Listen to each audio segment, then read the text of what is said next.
Hi, I'm Bonnie Brinton, and I'd like to tell you a little about an article that Martin Fujiki and I contributed to School Psychology International Journal. We wrote this article to share some ideas about how picture books can be used to support children with poor language skills.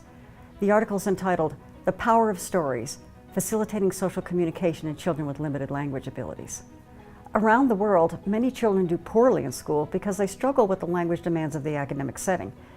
In fact, in the United States, approximately 7% of kindergartners have language impairment, which may also be referred to as developmental language disorder, specific language impairment, language delay, communicative disorder, language learning disorder, or other terms.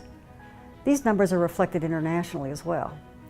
In addition, children identified with other disabilities, such as autism spectrum disorder, intellectual disability, social communication disorder, and attention deficit hyperactivity disorder, often have associated language problems.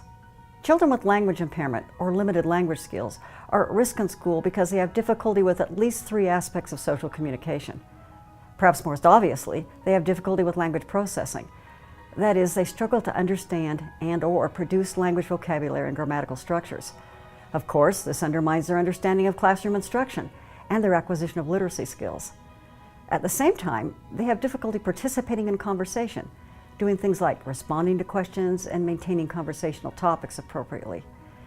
These pragmatic problems can sabotage their inclusion and participation in important learning contexts and in playgroups.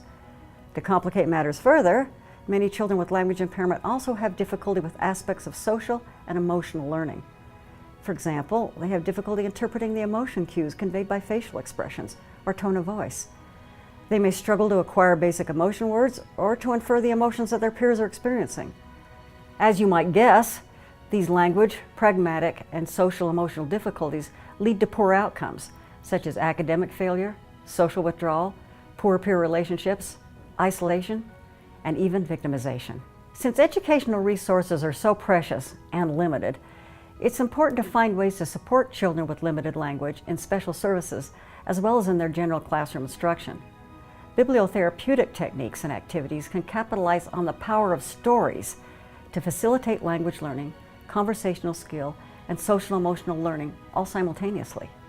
Using bibliotherapeutic techniques in story sharing, teachers and special service providers can support children in individual sessions, in small group work, and in general classroom activities that include all children, including those with disabilities. In selecting a picture book to share, it's important to remember that children with language deficits may not enjoy books because they have difficulty understanding the language in the stories.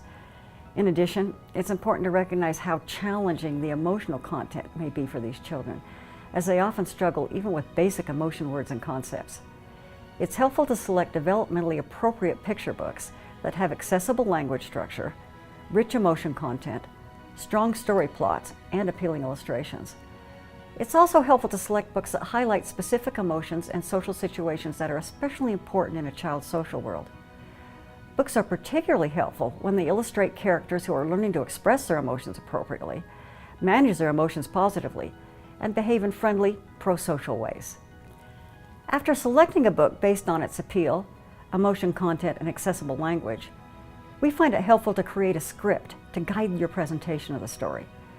A script consists of a series of prompts designed to highlight the most important concepts within each page or within each event in the story.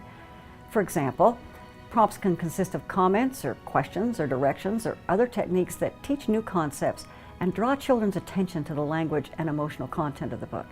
For example, "Wow, that bear found Goldilocks. How does that bear feel?" Or, "Ooh, look at the bear's face. Can you make a mad face like that? Yeah, your brows are down and your mouth is down. You look mad, all right, just like that bear. Have you ever felt mad? Tell me about a time when you felt mad like this bear." We feel that a script should be a flexible guide that the teacher or interventionist can adapt as needed in a given situation. After sharing a story, we try to find ways to reinforce new concepts and extend students' learning. A hands-on experience that involves children with the story content is particularly valuable for children with poor language skills. Story enactments can provide such a hands-on experience. Story enactment involves guiding children to pretend or act out a story using simple props. Now, children with language problems may require quite a bit of support as they act out stories and give voice to story characters. and we suggest a number of ways to facilitate story enactment in the article. Finally, it's important to provide an opportunity for children to review and reflect on a story.